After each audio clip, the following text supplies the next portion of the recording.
भगवान महावीर स्वामी के चरणों में शत शत नमन। युग पुरुष प्रज्ञा निधि आचार्य प्रवर 1000 श्री विद्याराध्य माता के चरणों में भाव भरी वंदना। समस्त संयमशील चरित्रात्माओं के चरणों में भाव भरी वंदना। ज्ञानार्जन शुरू करने से पहले हम ज्ञान की स्तुति पढ़ेंगे। कमर सीधी, आंखें बंद, विनय मुद्रा में। जो जन श्रद्धा भाव से करे श्रोत का ज्ञान, ज्ञानावरणीय कर्म तले प्राप्त करे सद्ज्ञान। आपका ज्ञान अनंत है, मुझे ज्ञान की प्यास। केवल ज्ञानी मैं बनूं, यही है अंतिम आस। केवल दर्शी मैं बनूं, यही है अंतिम आस। इन्हीं शुभ भावनाओं के साथ सभी को जय जिनेन्द्र। जय जिनेन्द्र। प्रज्ञा जागरण प्रवेशिका वन में आप सबका स्वागत है।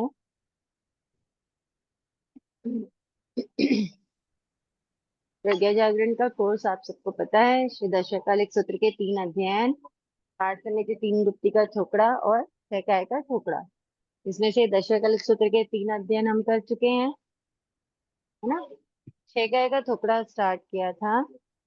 छह का थोकड़ा भी ऑलमोस्ट कंप्लीट हो चुका है। एक आध बार बचा है क्या छह का थोकड़ा का? छह का थोकड़ा भी हम कर चुके हैं, है ना। पांच समिति 3 गुप्ती का थोकड़ा चल रहा है। ठीक है, आप लोग थे लास्ट क्लास में। आप लोगों ने पढ़ा, हम लास्ट क्लास में कहाँ तक के पढ़े थे?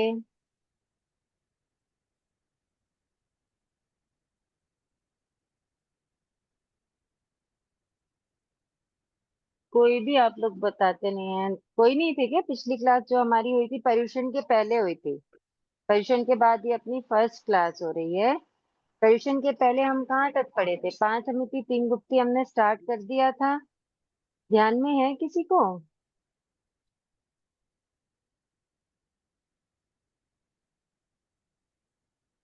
क्या बात है। अच्छा, सारे नए लोग दिख रहे हैं यहाँ पे मुझे आज। जो आते हैं वो हैं नहीं। चलिए, पांच समिति 3 गुप्ती का थोकड़ा। पांच समिति और 3 गुप्ती, ये भी हमने काफी कुछ पढ़ लिया था।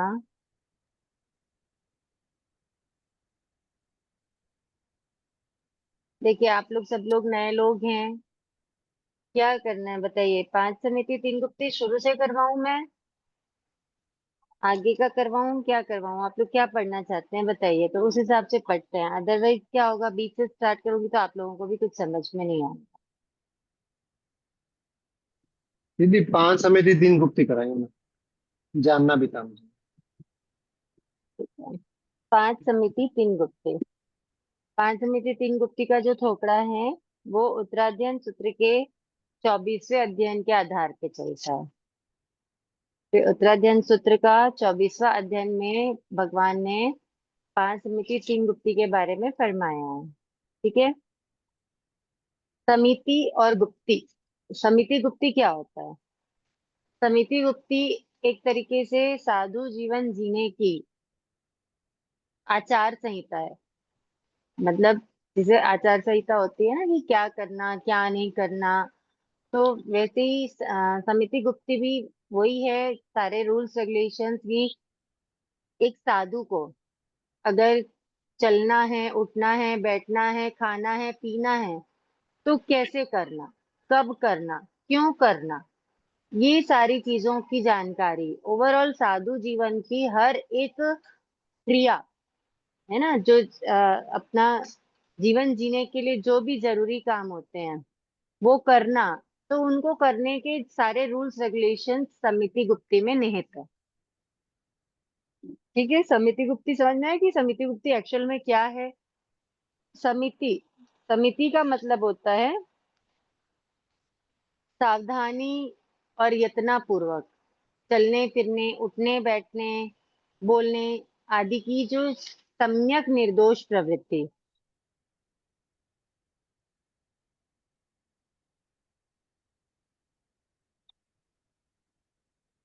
समिति क्या बोल रहे हैं? दिख रहा है? समिति। समिति। दिख रहा है आप समिति आप लिखा पहले हुआ? आप अपने आप को पिन कीजिए, मोटिवेट कीजिए।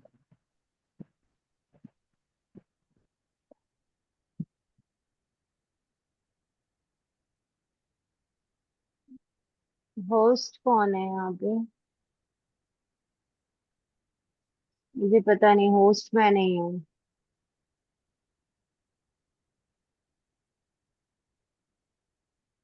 वो नहीं हो पा रहा, स्पॉटलाइट नहीं हो रहा है। हम्म। रोहित भैया आप हैं क्या क्लास में?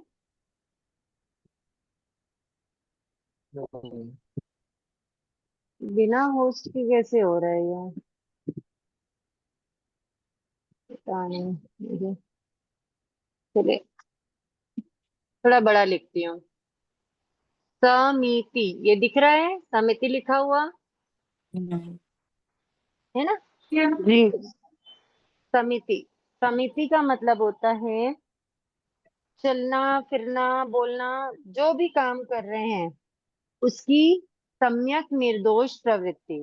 ये कैसे ध्यान रखे? स से आ जाएगा सम्यक, ठीक है? स से सम्यक ध्यान रखना। ये मी है, मी को थोड़ा सा अपन चेंज कर लेंगे तो क्या हो जाएगा? नी कर दो। निर्दोष, ये मैं सिर्फ आप लोगों को परिभाषा कैसे याद रखना उसका एक तरीका बता रही हूँ। सम्यक, मी, मी को नी में कन्वर्ट कर लो, निर्दोष। और ती है, ती में क्या आ जाएगा? प्रवृत्ति, प्रवृत्ति का लास्ट ती। सम्यक ठीक। निर्दोष प्रवृत्ति। तो किस चीज की सम्यक निर्दोष प्रवृत्ति है? जो भी क्रिया करते हैं साधु, चलते हैं, है ना, बोलते हैं, उठते हैं, बैठते हैं, जो भी काम करते हैं, तो उसकी सम्यक निर्दोष प्रवृत्ति क्या कहलाती है? समिति कहलाती है। समिति। ठीक है? समिति समझ में आया? समिति वर्ड का आशय क्या है? किसी भी चीज का आशय समझेंगे ना तो हमको वो चीज क्लियर होगी कि क्या है, ये क्या कहना चाह रहे हैं। अब अपन को समझ में आ गया कि सम्यक निर्दोष प्रवृत्ति समिति कहलाती है। ठीक है, तो किन चीजों की सम्यक निर्दोष प्रवृत्ति है? तो चलने की, बोलने की, खाने पीने की, सामान रखने की, लाने की, मतलब श्रावकों के घरों से सामान लाना, श्रावकों को वापस बुलाना, या आहार को परखना, है ना, या जो अशुचि होती है उसको परखना, ये जो सारी चीजें हैं, इन सब चीजों की जो सम्यक निर्दोष प्रवृत्ति, मतलब इन चीजों को कैसे करना, प्रवृत्ति मतलब करना, ठीक है? तो कैसे करना? सम्यक रूप से करना, निर्दोष रूप से करना, ऐसे करना कि किसी भी प्रकार का कोई दोष नहीं लगे, वो कहलाता है समिति। बात समझ में आई? जी। अब ये समिति कितने प्रकार की है? 5 प्रकार पांच। की है। ठीक है? ईर्या समिति, भाषा समिति, एषणा समिति, आदान फंड आदान भंड मात्र निक्षेपण मात्र निक्षेपणा। उच्चार पास्वर खेल जल संगाण परिठावण्यासम। आदान भंड मात्र निक्षेपणा समिति और उच्चार पास्वर उच्चार खेल जल संगाण परिठावण्यासम पासवन समिति। खेल खेल जल जल सियाण सिंगान परिसर परिस्थापनिका।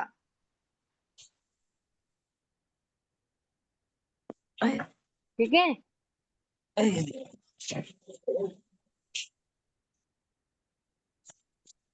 ये 5 समितियां हैं। 5 समिति के नाम दिख रहे हैं आपको? ईर्या समिति, भाष्य समिति, एषणा समिति, आदान भंड मात्र निक्षेपणा समिति और उच्चार पाचन खेल जल सिंघाण परिस्थापनिका समिति। ठीक है? तो अब ईर्या, ईर्या का मतलब होता है चलना फिरना, गमना चलना। गमन। ठीक है? ईर्या का मतलब क्या होता है? गमना गमन करना। तो साधु कैसे गमना गमन करें? गमना गमन मतलब जाना आना यानी चलना फिरना। तो साधु कैसे चलें फिरें, इसका पूरा वर्णन आया है ईरिया समिति में। भाषा मतलब बोलना, तो साधु कैसी भाषा बोले, कब बोले, क्यों बोले, है ना, इसका वर्णन भाषा समिति। एषणा का मतलब होता है शुद्ध अशुद्ध की खोज करना। तो जब साधु गोचरी लेने जाते हैं तो वो शुद्ध अशुद्ध की खोज करते हैं कि कौन सा आहार शुद्ध है, कौन सा आहार निर्दोष है, कैसे लेना, कहाँ से लेना, है ना, ये सारी चीजों की का वर्णन एषणा समिति में है। आदान भंड मात्र निक्षेपणा समिति का मतलब है भंड उपकरण, जो भी उपधि, साधु को जो चीजें आहार के अलावा, साधु को कई चीजों की जरूरत होती है। कभी सुई की जरूरत होती है, कॉपी पेन की जरूरत होती है, कोई पाटले की जरूरत होती है, बहुत सारी चीजों की जरूरत होती है ना। तो उन चीजों को साधु गृहस्थ के घर से कैसे लाए, किसके घर से लाए, लाके कैसे रखे, कब वापस करे, ये सारा वर्णन किसमें आया है, आदान भंड मात्र में। और पांचवी है उच्चार पाचन खेल जल सिंघान परिस्थापनिका। तो जो परखने योग्य वस्तुएं हैं, परिस्थापनिका मतलब होता है परखने वाली चीजें, ठीक है। तो जो परखने वाली जो चीजें हैं, उनको कब परखना, कहाँ परखना, कैसे परखना, ये सारा वर्णन किसमें आया है, पांचवी समिति में। बात समझ में आ रही है। तो हाँ ये जी। इस तरीके से साधु के जीवन की सारी चीजों का, साधु के जीवन में जो जो उनको काम करने होते हैं, उन सारे कामों का वर्णन इन 5 समितियों में दिया हुआ है कि उन कामों को कब करें, कैसे करें और कितना करें, क्या करें, सारा कुछ उनके रूल्स रेगुलेशंस। ठीक है, अभी अपन आगे चलते हैं, समझते हैं कि पहला ईरिया समिति, है ना। ईरिया समिति का मतलब क्या है, अभी आपको मैंने बताया कि चलना। चलना का। तो चलने के जो रूल्स रेगुलेशंस बताए हैं वो ईरिया समिति में बताए हैं। तो ईरिया समिति मतलब साधु कब चलेंगे, सबसे पहले ये समझना साधु कब चलेंगे। साधु वॉकिंग या जॉगिंग, मॉर्निंग वॉक, ये सब साधु कर सकते हैं क्या, नहीं। नहीं कर सकते हैं। साधु तभी चलेंगे जब उनको कोई कार्य उत्पन्न होगा, आलम्बन है। ना। जब कोई कार्य, और वो कार्य भी क्या होगा, उनके ज्ञान दर्शन चारित्र की वृद्धि करने वाला, है ना। तो उसके, उस वजह से अगर कोई काम उत्पन्न होता है तब साधु चलेंगे। चलते। तो कार्य उत्पन्न होने पर विवेक पूर्वक 6 काय जीवों की रक्षा करते हुए चलना ईरिया समिति कहलाता है। क्या क्या बताया इसमें, 3 बातें आई हैं। सबसे पहला क्या आया है, कार्य उत्पन्न होने पर, ठीक है। दूसरा विवेक पूर्वक, और तीसरा 6 काय जीवों की रक्षा करते रक्षा। हुए चल। ओके, तो ये 3 चीजों को ध्यान रख के चलना ईरिया समिति होता है, ठीक है। अब ईरिया समिति के 4 भेद हैं। देखो, कार्य उत्पन्न होने पर चलना तो ठीक है। अब कैसा कार्य उत्पन्न होना, कब होना, कब ज्ञान। करना, ये सारी चीजें अब आती हैं इसके अंदर। ईरिया समिति के कितने भेद बोले, 4 भेद। 4। आलंबन, काल, मार्ग आत्मा। और यत्न। यत्न।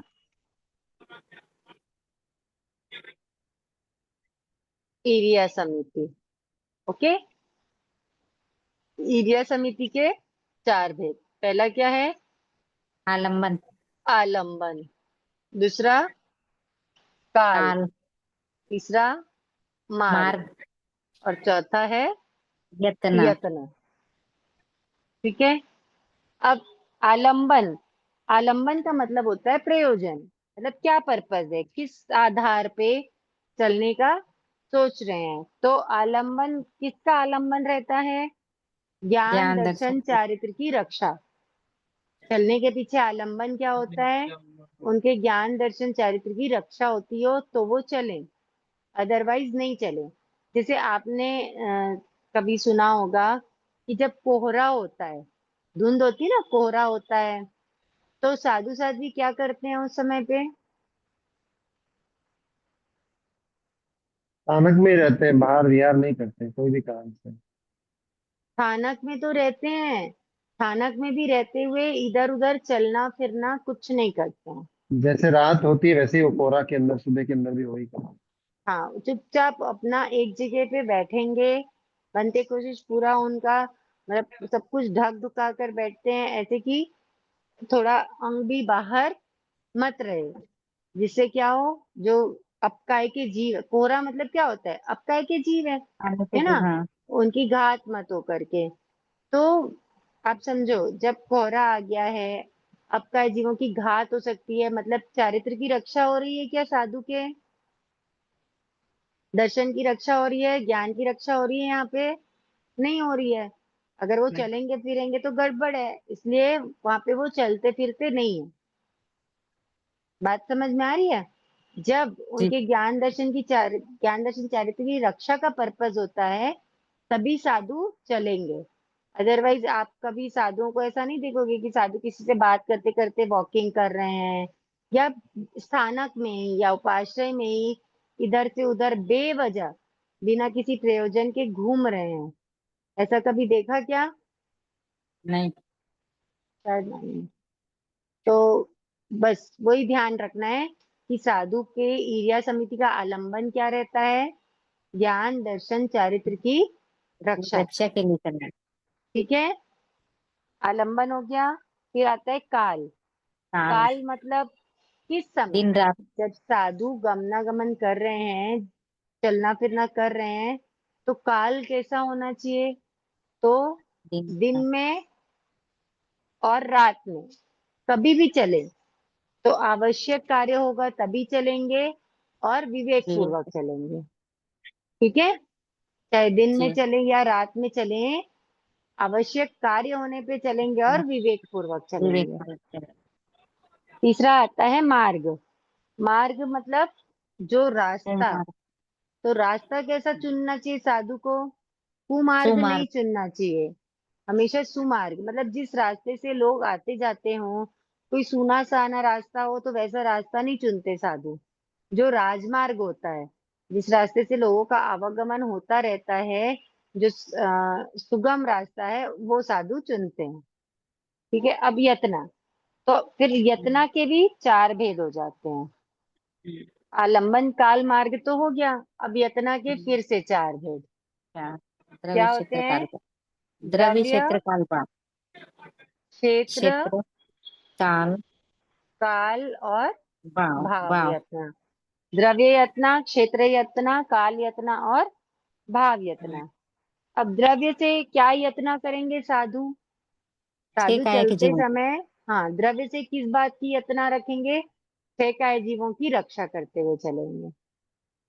छह काय, देखो साधु जब भी कहीं पे भी गमनागमन करेंगे तो उनकी नजर कहाँ रहनी चाहिए, रास्ते पे रहनी चाहिए, कहीं पैर के नीचे कोई जीव तो नहीं आ रहा है ना। तो वो छह काय जीवों की रक्षा करते हुए चलेंगे द्रव्य से। क्षेत्र से, साढ़े अभी तीन मैंने हाथ के आपको बताया ना कि उनकी नजर रास्ते पे नीचे। रहनी चाहिए, तो 3.5 हाथ, 3.5 हाथ भूमि आगे वो क्या करेंगे, देखते हुए देख कर। चलेंगे कि कहीं कोई जीव तो रास्ते में उनके पैरों के नीचे नहीं आ जा रहा है। तीसरा आता है काल से। तो काल से क्या आएगा, दिन में रात में तो विवेक पूर्वक चलना ही है, यहाँ पे हम समझे हैं। हम्म। अब जब दिन में चल रहे हैं तो देख कर चलेंगे, देख रात्रि कर में चल। चलेंगे तो पूंज पूंछ कर के चल। चलेंगे। रात्रि के समय में साधु बिना पूंजे आवागमन गमनागमन नहीं करेंगे। नहीं कर। अब भाव से, तो भाव से साधु को क्या ध्यान रखना है चलते समय, शब्द रूप। 5 इंद्रियों के जो विषय हैं, शब्द, हाँ। रूप, गंध, रूप। रस और स्पर्श, स्पर्श।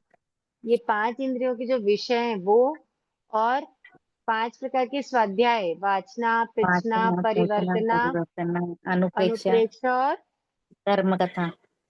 धर्म कथा। ये 10 बोलों को टाल कर, इन 10 बोलों को वर्ज करके चले, मतलब इंद्रियों के विषयों में ध्यान मत जाए साधु का कहीं पे भी, और ये जो 5 स्वाध्याय के जो भेद हैं इनको भी वर्ज करके चले। ऐसा नहीं कि रास्ते चलते साधु किसी को कोई ठोकरा करा रहे हैं या साधु रास्ते चलते किसी का कुछ प्रश्न उत्तर सुन रहे हैं, ये सब काम रास्ते चलते नहीं करें। समझ में आई बात? विहार हो रहा जी है, विहार में भी अगर साधु हैं तो अब साधुओं की क्या मजबूरी हो जाती है कि श्रावक आते हैं विहार में, अगर वो बात नहीं करें तो चलता नहीं है। लेकिन अगर श्रावकों को इतना ज्ञान हो कि साधु को चलते फिरते बात करने का क्या है, निषेध है, विहार के समय या ऐसे चलते फिरते रास्ते में साधु को क्या है, बात करने का निषेध है। अगर श्रावक को ये जानकारी रहेगी तो श्रावक जाकर साधुओं से बात करेंगे क्या? नहीं। नहीं करेंगे। वहां पे हम उनके साधुत्व के पालन में सहयोगी बन सकते हैं। ठीक जी है, जी तो ये हो गया ईरिया समिति। ओके, अब जी। नेक्स्ट समिति का नाम है भाषा समिति। क्या है? भाषा समिति।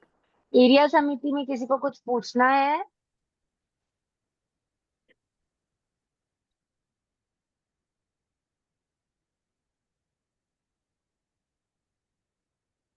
भाषा समिति, भाषा समिति जैसे नाम से ही स्पष्ट हो रहा है कि बोलने से रिलेटेड है ना? तो हम्म, भाषा समिति क्या कहती है? आवश्यकता होने पर, देखो बिना आवश्यकता के साधु को कुछ भी करने की अनुमति नहीं है ना? तो भाषा की समिति क्या है? आवश्यकता होने पर निर्दोष वचन की प्रवृत्ति। दो चीजें,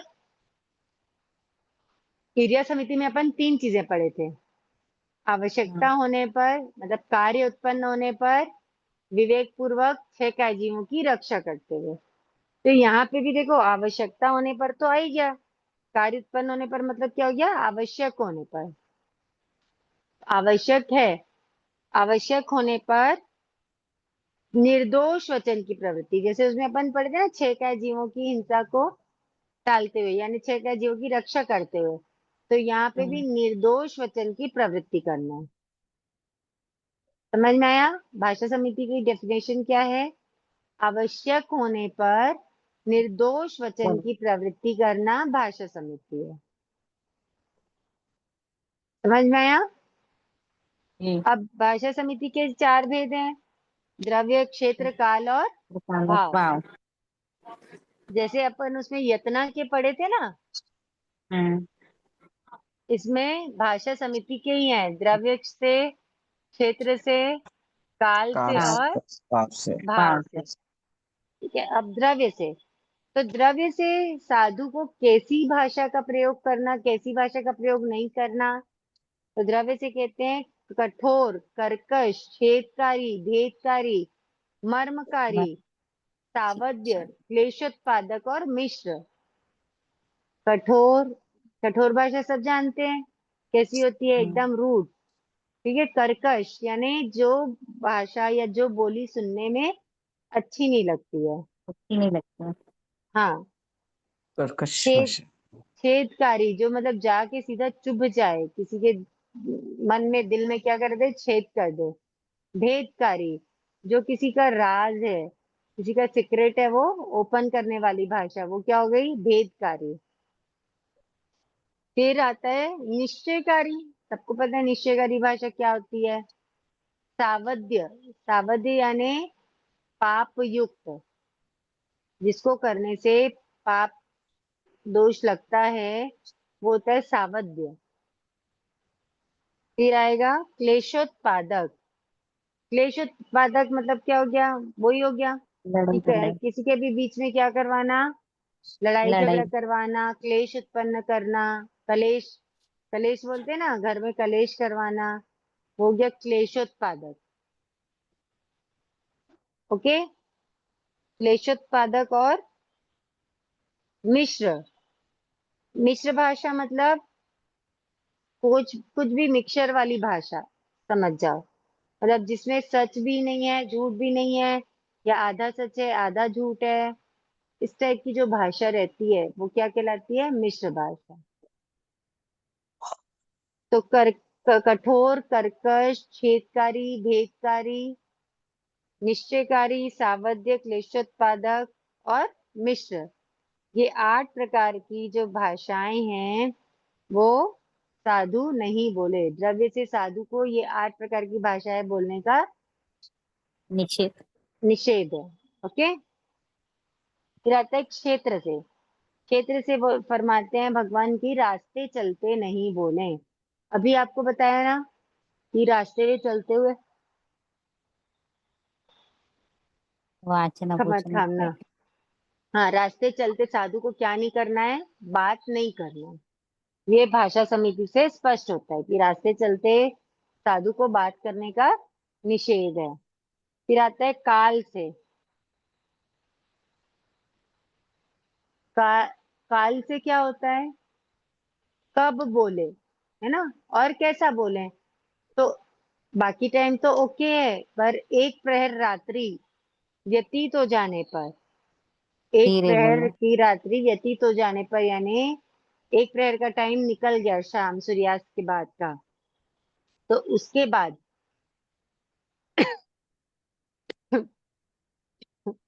सूर्योदय तक के, प्रहर रात्रि लगभग 9 साढ़े 9 बजे हो जाती है, ठीक है। तो सूर्योदय तक के ऊंचे स्वर में साधु नहीं बोले, ऊंची आवाज में नहीं बोलते। फिर चौथा है भाव से।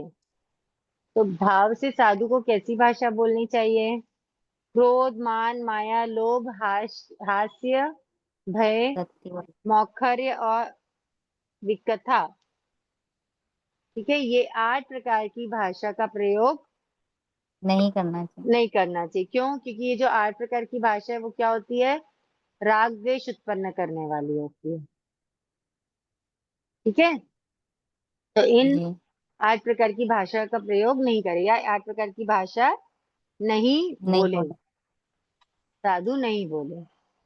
ये हो गया भाषा समिति, क्रिया समिति और भाषा समिति, ठीक है। अब एषणा समिति थोड़ा सा लंबा चैप्टर है, उसको अभी अभी स्टार्ट करेंगे तो होगा नहीं, तो उसको जब भी नेक्स्ट क्लास होगी तो स्टार्टिंग से एषणा समिति को समझने का लक्ष्य रखेंगे, ठीक है। अभी चौथी समिति पढ़ते हैं, उच्चार, पाचन, खेल, जल सिंगार, परिस्थापनिका समिति। ओके, सॉरी, चौथी समिति आएगी आदान भंड मात्र निक्षेपणा समिति। अभी तीसरी समिति को अपन रोक रहे हैं, पहले चौथी समिति पर समझते हैं, आदान भंड मात्र निक्षेपणा समिति। आदान भंड मात्र, आदान यानी क्या होता है? लेना, उपकरण। ग्रहण करना, आदान है ना। प्रदान। अपन हाँ आदान प्रदान बोलते हैं ना, वही है। हम्म। तो आदान यानी लेना, ग्रहण करना, ठीक है। भंड मात्र, भंड भंड उपकरण आदि, है ना। निक्षेपणा समिति मतलब जो ले रहे हैं, रख रहे हैं, जो भी भंड उपकरण आदि हैं उनको लेने, रखने, उनका प्रतिलेखन करना, प्रमार्जन करना आदि सब चीजों का वर्णन किस में आता है? आदान भंड मात्र निक्षेपणा समिति में। समझ में आ रही है बात? जी। तो अब आदान भंड मात्र निक्षेपणा समिति भी 4 भेद पे चलती है, द्रव्य से, क्षेत्र से, काल से और भाव से। तो द्रव्य से क्या फरमाते हैं भगवान कि जो भी मुपत्ति है, रजोहरण, पूंजनी, जो भी चीजें हैं वो सब यतना से लेवें, यतना से रखें और मर्यादा से ज्यादा नहीं लेवें। जितने की जरूरत है उतना ही लें, और उस पे भी यतना से लें और यतना से रखें। समझ में आई बात? ये होता है आदान भंड मात्र निक्षेपणा समिति द्रव्य से। हम्म। फिर आएगा क्षेत्र। क्षेत्र से। क्षेत्र से क्या होगा? इधर उधर बिखेर कर नहीं रखें, व्यवस्थित रखें, ये हो जाता है क्षेत्र से। कि साधु कभी कभी गृहस्थ के घर पे भी रहते हैं, कभी स्थानक में रहते, कभी और के रहते, तो जहाँ पे भी रहें तो साधु को अपना सामान इधर उधर बिखेर के नहीं रखना है। ओके। फिर तीसरा आता है काल से। तो कालो काल प्रतिलेखन करें। ठीक है, जो भी अपने पास सामान है उनका लगभग कालो काल प्रतिलेखन हो जाना चाहिए। फिर आता है भाव से। भाव से क्या होगा? राग द्वेष उत्पन्न करने वाली बहुमूल्य वस्तुएं अपने पास नहीं रखें। अपने पास इसलिए नहीं रखना है, क्यों नहीं रखना है बताओ? क्योंकि वो राग द्वेष उत्पन्न करने वाली वस्तुएं हैं। तो इसलिए उनको क्या, साधु को अपने पास रखने का निषेध है। नीचे। ठीक है। और जितनी वस्तुएं अपने पास रखते भी हैं साधु, उनको ममता से या आसक्त होकर के वैसा उसको नहीं भोगे, अनासक्त रूप से भोगे और मर्यादा सहित भोगे। ममता रहित, मर्यादा सहित भोगे। ओके। अब पांचवी समिति है उच्चार पार्श्वन खेल जल्ल सिंघाण परिस्थापनिका समिति। तो ये आज तीन ही रखें क्या? दो ही, तीन हो गई, पहली दूसरी और चौथी समिति। कि पांचवी भी समझा दूं? बताइए। आप लोगों के लिए टफ नहीं होना चाहिए कि एक दिन में बहुत सारा करवा दिया। बोलो, पांचवी भी करवा दूं? किसी का मन नहीं है करने का? चलिए ठीक है, तो इसको आज इतना ही रखते हैं। तीन समिति के बारे में पढ़िए, समझिए, याद कीजिए और आगे से आगे उस चीज को ध्यान में भी रखिए कि कब साधु के साथ अगर हम हैं या साधु जी उपाश्रय में भी हैं, हमारा दर्शन करने को जाने का योग बना है, तो तब अपने को किन चीजों का ध्यान रखना है, ये सब अपन समिति में समझेंगे। तीन समितियां हो गई है। ओके। जी दीदी। चलो, आगे का नेक्स्ट क्लास में करने का भाव रखते हैं। पढ़ के आइए, पढ़ के आएंगे तो आप लोगों को अच्छा लगेगा, पीछे का भी समझ में आएगा, कोई डाउट होगा तो वो क्लियर होगा। ठीक है। तो जिन आज्ञा विरोध कुछ कहने में आया तो मिच्छामि दुक्कडम। किसी का दिल दुखाया हो तो खमत कामना सा। मत कामना। कामना। जय जिनेन्द्र। जय जिनेन्द्र। क्या ज्यादा करवा दूंगी ना तो फिर एक साथ प्रेशर आ जाएगा। अभी जो लोग रिकॉर्डिंग से देखेंगे तो ये तीन समितियां तो सिंपल है, जो रिकॉर्डिंग से भी समझ आ सकती है। जी जी। इसलिए आज इतना ही रखते हैं। आगे का नेक्स्ट जय नेक्स्ट क्लास में पढ़ने का भाव रखते हैं। जय जय जिनेन्द्र सभी जिनेन्द्र को। जिनेन्द्र। जिनेन्द्र। जय जय जय जिनेन्द्र। गुरु। जय जिनेन्द्र।